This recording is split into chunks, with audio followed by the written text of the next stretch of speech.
This year at the MCACN show, they created a display of extremely rare and experimental muscle car era engines. One of the key organizers of this was my friend Jim Kramer, so I decided there was no one better to give Mopar TV viewers a guided tour of this very special Mopar hardware that was on display over the weekend. All right, here with Jim Kramer, proprietor of this engine extravaganza. Jim, what did you try to do here? Put a little bit of everything together of the rarities of the muscle car era? I talked to Bob Ashton. We've been talking about it for years about doing a special engine display on a lot of the oddball motors and prototype things. And last year we decided to do a lightweight car display. And I said, what if we do the engine display too? That'll fit right in with the exotic cars. And he said, okay, let's do it. Go ahead. So you got volunteered. So anyway, so I've been trying to get together all the different brands of engines. And this setup right here, this was a max wedge motor that Glenn Grimsley put together for me, and this intake belongs to Tom Roseman. They built one of these for Bonneville. This is the Barney Navarro built one of them in 1962 for Norm Thatcher's Bonneville car. And they ran it in 62 and 63 apparently. How did it run? I'm not sure, but they ran it for 2 years, so I guess it must have had something to it. Success. And it's 2,600 CFM. It's like, if two barrels are good, then four barrels got to be better. And the neat thing about this is, and I never realized that I'd heard about this and seen pictures, they've got the carburetors tied together, so when you flip the one carburetor, it flips both of them.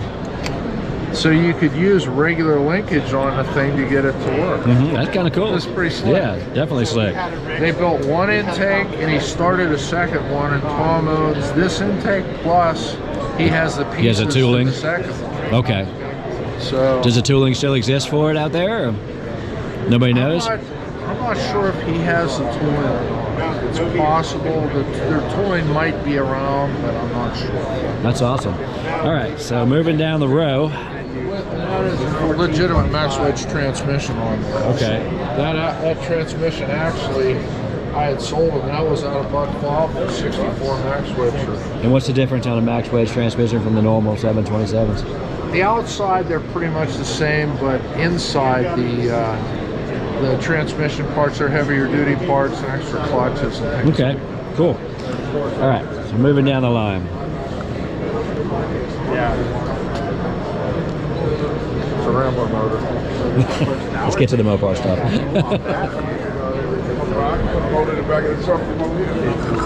All right, so in addition to motors, you've got parts too. So let's look at this parts shelf and see what's special on it. So kind of an interesting long ram setup here. What's that? This is the prototype long rams. I bought Herman Mosier's collection. Steve Atwell hooked me up with Herman Mosier stuff. He was one of the Ram Chargers. Before he passed away, I bought all of his stuff. And in it was the prototype long ram manifolds, which they turned into these. And we've got a long ram engine down there to show you. So these were basically just bent tubes. They weren't cast at this point. Yeah, they're tubes. They cast that part, but these are just tubing and something to test it out to figure out lengths and everything. Cool. So that's the prototype long ram. You got some castings for Hemi heads? This is a out of the foundry A990 65 race Hemi head. Okay. Unmachined. I bought it at a swap meet at one time. Must have come out of a closet, had a sticker on it. And it was probably either for Chrysler or one of the foundries. This is what we're making. Okay. This head here I had never heard of before I saw this one. I went to Dave Kofel's place. About 25 years ago. This is a W2 head for a B engine. Okay. The W2B. They had huge intake ports. It took there's normally a dog leg in there. It uses Hemi valves, at least on the intake. It's got a raised exhaust port that's larger. And if you look, there is no numbers or anything anywhere on this cast iron head, so they made a couple of these to try. So what were they using them in? Well, just to make more power on Just a on the big regular big block stuff, yeah. But he told me that even though they look really great, they didn't work really that well. So they never really continued them. He had one pair that he had sold, and he had this one head, which I bought. And you know, it's a really cool thing. Is Chrysler's making a cast iron head that, let's make half a dozen of them, and then that didn't work. Let's move on. God, what would that have cost? This head here is a Hemi Westlake head. And they were, in NASCAR, they were running 366 cubic inch Hemis because of weight advantages and things like that. This was to try to build compression in the 366 Hemis. So a regular Hemi chamber is actually bigger than that. Yeah, just flip it up. Hey man, it's basically like this, and this is the Westlake head. The little one, yeah. And I showed these to the port size. It doesn't look really that much different than a street Hemi. It uses street Hemi type linkage and everything. It did have some numbers on it. It's an experimental head. I remember showing them to Tom Hoover, and he said, yeah. He said, they got some English guy in here. Yeah, they didn't work.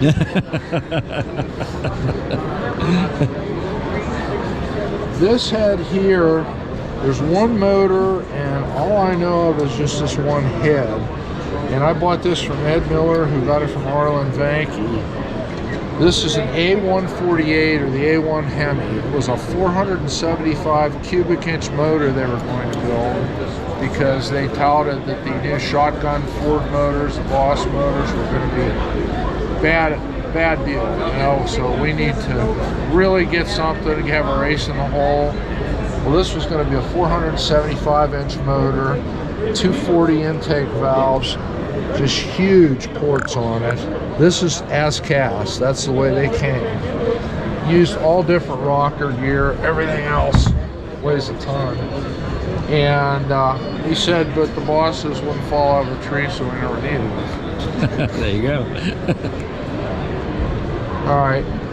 This pair here is kind of interesting. This is a D5 Hemi head. It had round intake ports, round exhaust ports. And they did testing on these back in the early 70s. It was kind of a pro stock head. They had part numbers.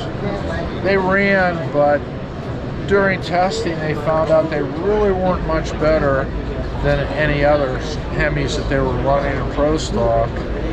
But it's a wider engine, wider intake. You got a chassis car, you got to have the rails out. It's got to be built for that engine. They said for everything you've got to change to end up about at the same place, it wasn't worth it. And later on, though, in pro stock, they took this head. This is a pro stock head. These are the last heads that were running pro stock. Reed Wisnet were running. This is that same head that's been extensively welded on and modified, and that's the last heads they ran in pro stock, which was a modified D5. So they did get them to work, but they changed quite a bit of stuff. Back to the salt flat stuff.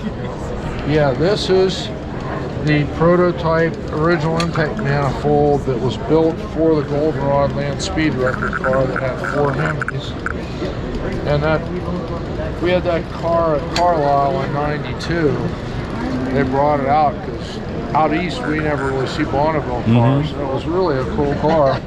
And that car set the record at 409 miles an hour in 1965, and it held it until 1991. Yeah, that's pretty impressive. Which is awesome. Yeah. And if you really think about it, I think it was Al Teague beat the record, but he had one supercharged Hemi. And I think everything since then, I'm pretty sure, has been supercharged, so legitimately fastest naturally aspirated.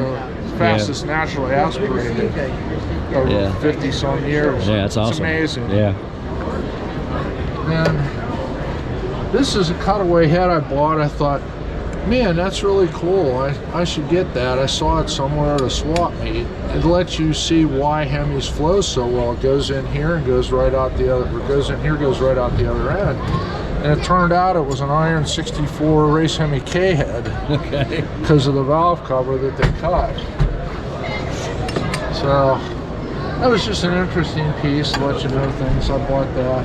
Found this. This was a factory deal for the early Hemis. It's a cross-sectional area of an early Hemi head. Well, they had small valves, didn't they? Oh yeah, well that was probably from 1951 or 52 was when that would have been at the beginning to show that this is what a new Hemi that was coming out with is. And then that right there came out of Herman Mosher's collection. That is the prototype 446 pack intake. No numbers on it? There's no numbers on it. It's got this extra lug here that the production intakes did not have. And that's why the black and blue and everything is on it, because they were checking and testing and doing things. So that's the prototype. This right here is the first Hemi 6-pack. That was on Tom Hoover's 68 Cornet back in '69. They took a Nascar single 4-barrel intake and they welded on there to build it out. And there's actually, it's filled with, you can't really see it, but there's mastic, which is an epoxy down to about this level here to lower the plenum in it to give it better flow. And Tom Hoover looked at it and he said, yeah, that was on my car in '68 or '69. That's awesome.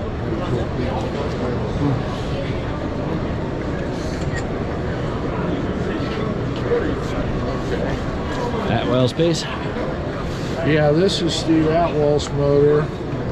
This is a D5 Hemi motor. And just to show you, this is a pretty wide motor. It's an extra couple inches wider. That intake manifold's really wide. And those heads you had over there. That's what the heads were, and that's why they had to redo the chassis and everything to get these things to fit. And they found out that it really wasn't worth it. And we've talked about this one before. Yeah. And originally we thought it wasn't anything, but now it seems to be something. Oh yeah. Well, this motor, Tom K's motor, and it is a 331 motor that is made into a dual overhead cam. And if you look, there's gears in here that run up the middle of the motor with idlers to run the camshafts. It's a wild deal. And this was built originally for the 1952 Firestone Indy car. Okay. But I guess it was outlawed. Tom, was this motor outlawed then right away? Yeah. USAC would not let them run it, even though it was a cubic inches, because they said it was not a factory engine. It was an experimental. Yeah, this is Tom's. Gotcha. It's cool. That's cool. That is about 78. Something you really never heard of, but it's a really cool piece. Absolutely. This one's bizarre. Yeah, a friend of mine had this. He said, oh, you're doing a motor display. I'd only ever seen pictures of these. Half of a 340? This is essentially half of an A8 340 sprint car motor. This was built for midget cars. It's 170 cubic inch aluminum midget car motor. He bought it from the engineer that designed these things. And they actually took a regular intake and the guy cut it up to make it into a 4-cylinder intake, but it was aluminum block, aluminum head to run in a midget car. That's awesome. Continuing on the row here. Okay, this is a long ram motor, which the prototype intakes were built for. This is what was in the Chrysler 300s. They ran them in some sonoramic Plymouths. This would have been in 60 and 61. And 383s for the Plymouths, and then the 413s and the Chrysler 300s. And they took later on and modified these and turned them into what was called short rams, which this has a divider that runs from one end to the other. It's 30 inches long. What they did on the short rams, and I have the prototype short rams where they took a set of long rams, cut them, and kept taking the divider out to give it more plenum to let them rev higher, and then taped them together, flowed them, and took them apart, cut more out. I have those intake manifolds also. That came out of Harman Motion. But these have gone to about 4200 RPM and hit the wall. The short rams would go to about 5,000, 5,200. So these intakes go on to 300s and 60 and 61. And then the short rams went on to 63 and 4 300s. And they look very similar, but if they're smooth from here down, they're short rams. Gotcha. Oh, and then the exhaust manifolds on these. Yeah, those are true. Yeah, these are actually kind of short ram exhaust manifolds, but they were like a header. But these were on the Chrysler 300s. It was made, they had a lot of torque, and it was made to get a heavy car moving. Because those cars were 4,400 pounds at the time. Right. And they actually worked quite well. This is kind of an interesting piece. This is Steve Outlaws. It's a NASCAR 426 Hemi. It came out of Aero Racing. Closest we can figure, they used it in ARCA. But this has an inverted tunnel ram. If you look, the ports go down.